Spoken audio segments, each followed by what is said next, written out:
Hello students, आज के इस वीडियो में हम लोग देखने वाले हैं भौतिकी में अवकलन। यानी कि जो अवकलन जो मैथ्स में आपको पढ़ना है अवकलन, उसका यूज हम फिजिक्स में कैसे कर सकते हैं। क्योंकि अगर आप 11th क्लास में हैं और आप फिजिक्स पढ़ रहे हैं तो आपको जरूर इसकी जरूरत पड़ने वाली है। तो ध्यान दीजिए, खासकर बायो के जो स्टूडेंट्स हों उनको जो मैथ नहीं पढ़ना होता है तो इस वाले टॉपिक में बहुत ज्यादा समस्या होती है। तो ये जो वीडियो है ये आपके लिए बेटा समर्पित है। आप इसको अच्छे से देखिए, आप फटाफट चुटकियों में अवकलन फिजिक्स में आसानी से कर पाएंगे। तो देखिए, भौतिकी में अवकलन करने से पहले आपको जो पहली बार वीडियो देख रहे हैं उनके लिए यहाँ पर फार्मूला बता देना चाहते हैं और उसका एग्जाम्पल भी यहाँ पर हम आपको बता देंगे तो कंफर्म हो जाएगा। ठीक है, जैसे देखिए डी बाई डी एक्स अवकलन करने के लिए यही आपको लगाना होता है। ठीक है, डी बाई डी एक्स। ठीक है, तो जैसे मान लीजिए कि ये यक्स कब लगेगा, जब यहाँ यक्स रहेगा तब। यानी फलन अगर यक्स में है तब हम यक्स के सापेक्ष करते हैं, टी में है तो टी के सापेक्ष करते हैं। तो यहाँ पर अभी आपको आगे समझ में आ जाएगा। यहाँ पे सूत्र है, अगर कोई x की पावर n के रूप का फलन है उसका हमें x के सापेक्ष समाकलन करना है। तो इसका होता है ये n जो पावर में है वो नीचे चला आता है और x और यहाँ पावर में एक कम हो जाता है। ठीक है, आइए इसको अप्लाई करके देखते हैं। बहुत आसान है। देखिए जैसे d बाई डी एक्स की पावर में मान लीजिए 5 है।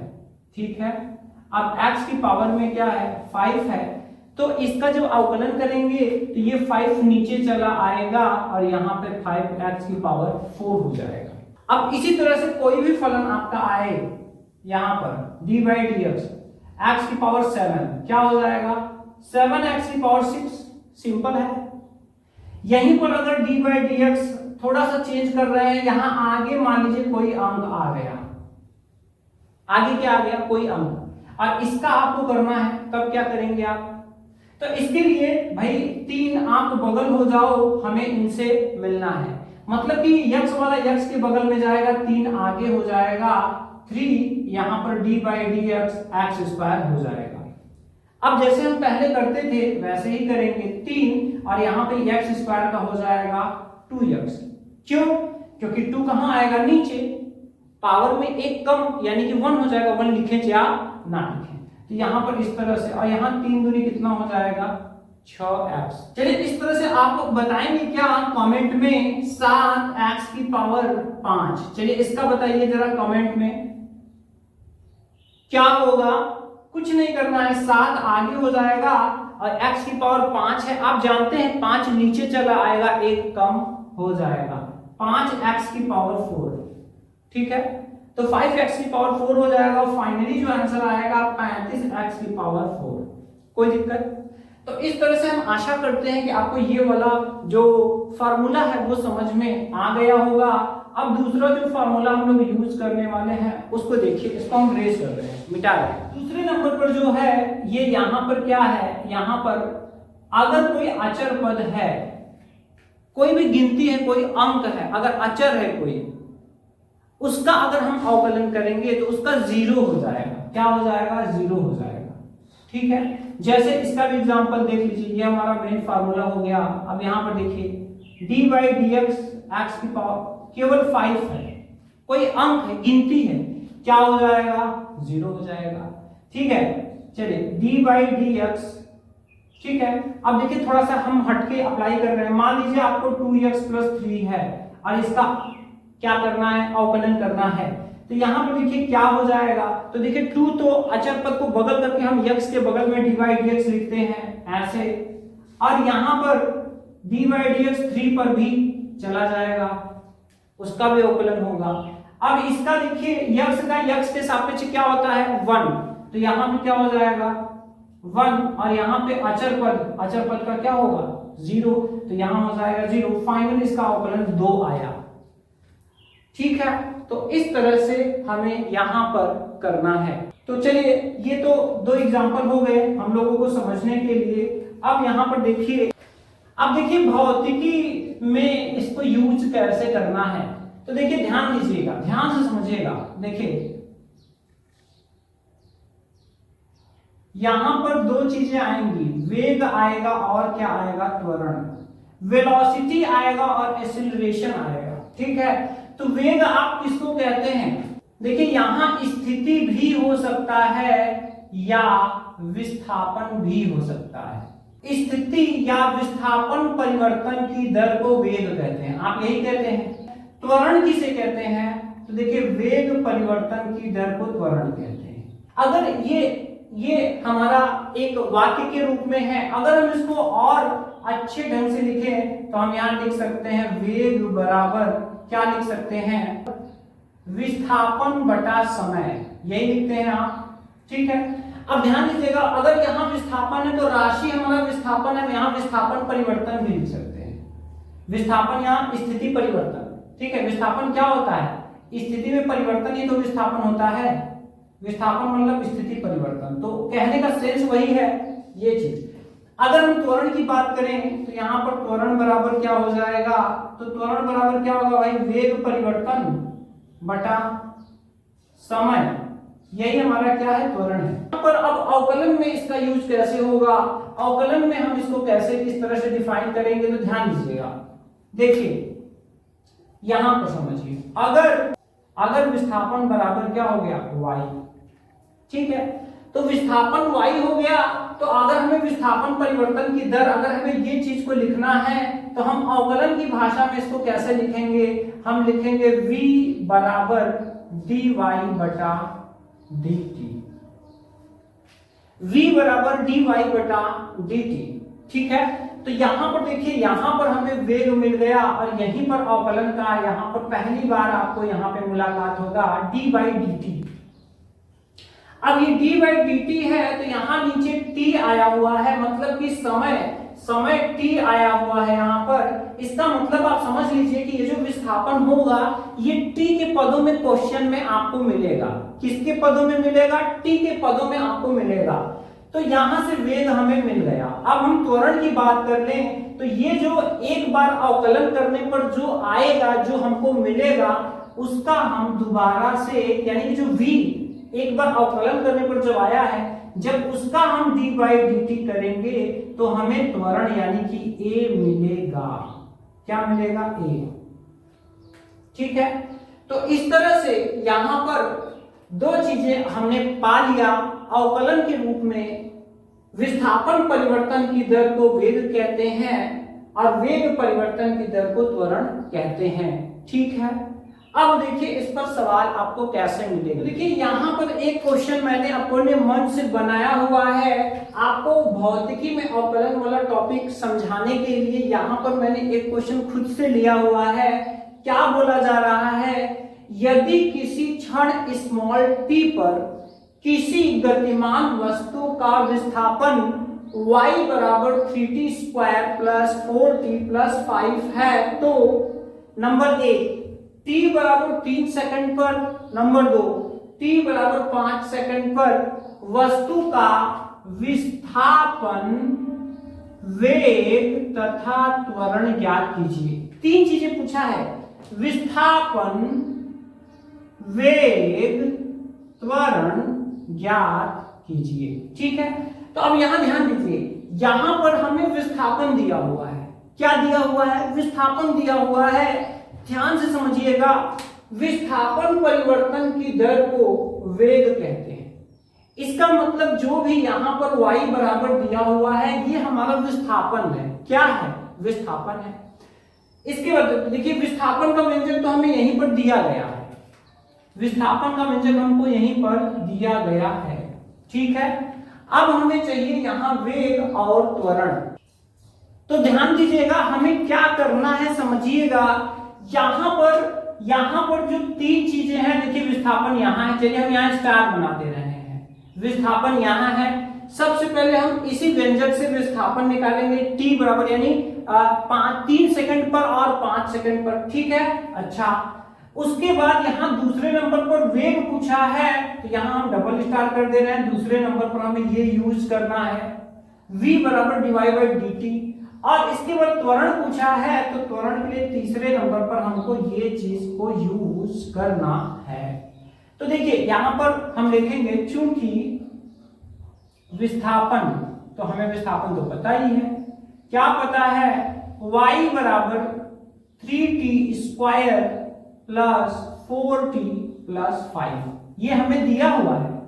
ठीक है, अब यहां पर देखिए कितने समय पर पूछा है, t बराबर 3 सेकंड पर। अब दूसरे नंबर पर t बराबर 5 सेकंड पर ये पूछा गया है। अब यहां देखिए यहाँ y बराबर, अब जहां जहां t है वहां वहां हम एक बार 3 रखेंगे, एक बार 5 रखेंगे, जो भी आएगा वो क्या होगा, विस्थापन होगा। और विस्थापन का मात्रक नहीं भूलिएगा, मीटर। तो यहाँ पर देखिए, यहाँ पर हम रख रहे हैं, चलिए हम और पास से ही कर दे रहे हैं क्योंकि एक ही लाइन में करना है। तो 3, अब यहाँ t है तो क्या रखेंगे, 3 का स्क्वायर, t के जगह पे 3 रख रहे हैं। अब यहाँ प्लस प्लस 4 t है, t की जगह पे 3 रखेंगे क्योंकि t बराबर 3 सेकंड पर हमें निकालना है। प्लस 5 गुणा करके जोड़ दीजिए, 3 का स्क्वायर 9, 9 तिया 27 प्लस 4 तिया 12 प्लस 5 कितना हो जाएगा, 27 10 37, 37 और 2 39 और 5 44 मीटर। ये हमारा एक आंसर आ चुका है। ठीक है, चलिए दूसरा करते हैं। आप समझ रहे होंगे जहां जहां t है वहां वहां 5 रखना पड़ेगा। 3 5 का स्क्वायर प्लस 4, यहां पर 5, यहां पर 5, कैसे, यहां 5 है तो 5, t की जगह मैंने 5 रखा है, यहां प्लस 4 प्लस 4, 3t स्क्वायर तो 5, 3 और 5 का स्क्वायर, क्योंकि t बराबर 5 पे हम निकाल रहे हैं। अब फिर से 5 बचे 25, 25 तिया 75, यहां पर 4 पंजे 20 और यहां पर 5, तो 75 और 5 80, 80 और 20 100 मीटर। ये हमारा क्या आ गया आंसर। तो अब हमारा विस्थापन निकल चुका है t बराबर 3 सेकंड पर और t बराबर 5 सेकंड पर। अब हमें वेग निकालना है। क्या करना है, वेग। तो अब लिखेंगे वेग, क्या लिखेंगे, चूंकि वेग क्या, v बराबर dy बटा dt, ऐसा हमने पढ़ा है फार्मूले में, भौतिकी में हमने अवकलन रूप देखा है किसका, वेग का। तो यही होता है। अब जहां y है, यहाँ y की ये पूरी वैल्यू हम यहाँ पर पुट कर देंगे, रख देंगे। तो यहाँ पर क्या हो जाएगा, देखिए v बराबर dy dt, जहां पर y है वहां हम क्या रखेंगे, 3t square plus 4t plus 5। ठीक है, अब जैसा कि अवकलन में पिछले वीडियो में आपने देखा था, अगर न देखा हो तो उसको जरूर जरूर जरूर देख लीजिए। तो यहां पर क्या हो जाएगा, यहां पर देखिए ये जो v यानी कि वेग आ रहा है, यहां देखिए बताया गया था आपको, अगर कोई अचर राशि है अगर चर के बगल में, तो उसको हम बगल कर देते हैं और dy dt को उसके चर वाले के बगल में सटा के लिख देते हैं कि आप बगल रहिए, हमें उनसे मिलना है। क्यों, क्योंकि देखिए यहाँ पे भी t है, यहाँ पे भी t है, तो t को t वाले के बगल में कर देते हैं। तो यहाँ पे हम डायरेक्ट कर रहे हैं, तो यहाँ पे 3 हो जाएगा। ठीक है, और यहाँ पे क्या हो जाएगा, यहाँ पे डायरेक्टली कर रहे हैं, तो t स्क्वायर का अवकलन क्या होगा, तो देखिए t का स्क्वायर 2 स्क्वायर है, तो ये 2 नीचे चला आएगा और वहां 1 हो जाएगा। तो यहाँ हम डायरेक्ट कर रहे हैं 2t। ठीक है, कहां समझ में आएगा, पिछली वाली वीडियो देख लीजिए डिटेल में, उसमें बताया गया है। और यहां पर भी आप समझ सकते हैं, देखिए 2 है, पावर में 2 है, पावर नीचे आता है, यहाँ 1 कम हो जाता है। तो चलिए यहाँ पर ही देखिए करके आपको दिखा भी दे रहे हैं, dy dt है और यहाँ पे t स्क्वायर है, तो 2 नीचे आया, यहाँ t की पावर 1 लिखा नहीं जाएगा, तो यहाँ पे 1 को मिटा दे रहे हैं, 2t, तो यहाँ 2t हो गया। चलिए 4, अब यहाँ पर t का t के सापेक्ष क्या होगा, तो जैसे x का x के सापेक्ष 1 होता है, t का t के सापेक्ष भी अवकलन 1 होता है, यहाँ 1 और प्लस अचर पद का क्या होता है, 0 होता है। ठीक है, तो यहाँ पर फाइनली हमें मिल गया v बराबर 3 दूनी 6t प्लस 4। ठीक है, अब देखिए ये हमें वेग का व्यंजक हमें मिल चुका है। अब यहाँ पर हमें क्या करना है, यहाँ पर हमें t बराबर 3 सेकंड पे निकालना है और t बराबर 5 सेकंड पे निकालना है। तो यहां पर हम लिखेंगे t बराबर 3 सेकंड पर वेग v बराबर, तो देखिए जहां पे t है वहां हम एक बार क्या रख देंगे 3 रख देंगे प्लस 4, तो ये हो जाएगा 6 3 18 और 4 22। अब वेग है तो वेग का मात्रक मीटर प्रति सेकंड हो जाएगा, ये एक आंसर आ गया। इसी प्रकार t बराबर 5 पर कर देंगे, t बराबर 5 सेकंड पर, तो जहां पे t है वहां 5 रखेंगे, तो वेग v बराबर क्या हो जाएगा 6। अब यहाँ t है वहां 5 रखेंगे और प्लस 4, तो कितना हो जाएगा 6 पंजे 30 और 4 कितना हो जाएगा 34 मीटर प्रति सेकंड। अब आप ध्यान दीजिएगा, यहाँ पर पूछा गया है हमारा वेग भी हो गया, अब त्वरण पूछ रहा है, तो चलिए त्वरण के लिए इधर कर लेते हैं। त्वरण किससे निकलता है, तो त्वरण के लिए हमारे पास वेग होना चाहिए। वेग हमारा कितना आया है 6t + 4, तो त्वरण a बराबर होता है फार्मूला dv बटा dt, ठीक है। तो अब यहां पर हम करेंगे क्या, a बराबर d और यहाँ v की जगह हम v की वैल्यू रख देंगे, क्या रखेंगे 6t + 4, ठीक है। अब यहाँ पर जैसे ही हम अवकलन करेंगे तो आपको पता है 6 हो जाएगा बाहर, t का t के सापेक्ष अवकलन 1 होता है और यहाँ 4 का क्या हो जाएगा 0। अब यहाँ पर ध्यान दीजिएगा, यहाँ पर कुल मिलाकर 6 1 का 6 आ गया। अब इसमें तो t है ही नहीं, इसमें क्या t है क्या, नहीं है। जब इसमें t नहीं है तो ये हमारा त्वरण आ चुका है मीटर प्रति सेकंड स्क्वायर। अगर इसमें t होता तो वहां पर फिर से t बराबर 3 रखते तो 3 सेकंड पे त्वरण आता, 5 रखते तो 5 पर आता, लेकिन यहाँ t है ही नहीं, तो हम यहाँ कहेंगे अतः बराबर 3 सेकंड पर त्वरण 6 मीटर, सॉरी यहाँ स्क्वायर त्वरण है, त्वरण का मात्रक यहाँ मीटर प्रति सेकंड स्क्वायर भूलिएगा नहीं, तो यहाँ पर स्क्वायर हो जाएगा। और यहाँ पर t बराबर 5 सेकंड पर त्वरण, ये भी 6 ही होगा। क्यों 6 होगा, क्योंकि यहाँ पे t तो दिया ही नहीं है। तो इस तरह से यहाँ पर आपने ये इस क्वेश्चन को देखा। इसी तरह का क्वेश्चन अवकलन यूज होता है भौतिकी में, फिजिक्स में। यहाँ एक चीज और है, अगर आप इसकी प्रमेयता चेक करना चाहें तो देखिए क्या है, देखिए 3 सेकंड पे इसका कितना आया 22 मीटर प्रति सेकंड आया वेग, और 5 सेकंड पे कितना आया 34 आया, और इसका त्वरण कितना बता रहा है, त्वरण बता रहा है 6 मीटर प्रति सेकंड स्क्वायर। अगर आप इसको खोलेंगे तो ये हो जाएगा 6 मीटर प्रति सेकंड बटा सेकंड, तभी तो सेकंड सेकंड मिनट स्क्वायर हुआ है। इसका मतलब ये हुआ कि ये जो 6 मीटर प्रति सेकंड स्क्वायर है, इसके हिसाब से हर सेकंड उसका वेग 6 बढ़ना चाहिए। अब यहाँ पे देखिए 3 है और 5 है, तो 3 के बाद 4 1 सेकंड हुआ, 4 के बाद 5 2 सेकंड हुआ, तो 1 सेकंड में अगर 6 मीटर प्रति सेकंड बढ़ रहा है तो 2 सेकंड में 6 दूनी 12 बढ़ना चाहिए। अब यहाँ देखिए 22 है तो 1 सेकंड में 6 1 सेकंड में 6, 3 और 2 5, 2 सेकंड बाद 5 आएगा, और 2 सेकंड में हर सेकंड में 6 बढ़ रहा है, तो 6 6 12, इसमें जोड़ दीजिए आपका कितना आ रहा है, यही आ रहा है जो यहाँ पर आया हुआ। इसका मतलब ये जो सवाल है हमारा एकदम सटीक किया गया है, क्योंकि हम लोगों ने त्वरण के हिसाब से यहाँ चेक भी कर लिया। तो हमारा 3 सेकंड पे जो 22 है वेग 6 बढ़ा चौथे सेकंड में, और 5वें सेकंड में फिर 6 बढ़ा, और यहाँ 6 6 12, यानी कि 22 और 12 34 मीटर प्रति सेकंड हो चुका है। तो अगर आप इस क्वेश्चन को पूरा कर लेते हैं तो आपसे यही रिक्वेस्ट होगा कि आप इस तरह के क्वेश्चन को अपने से बना करके सॉल्व करिए। यहाँ t का मान चेंज कर दीजिए, यहाँ t में जो पावर है वो सब भी चेंज करके आप इसको 1-2 सवाल लगाएंगे। फिजिक्स में आपका जो अवकलन है इसमें आप फटाफट सवालों को देखते ही सॉल्व कर लेंगे, ये मेरा दावा है।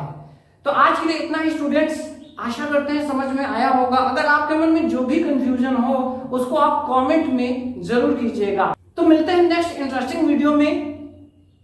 Thank you.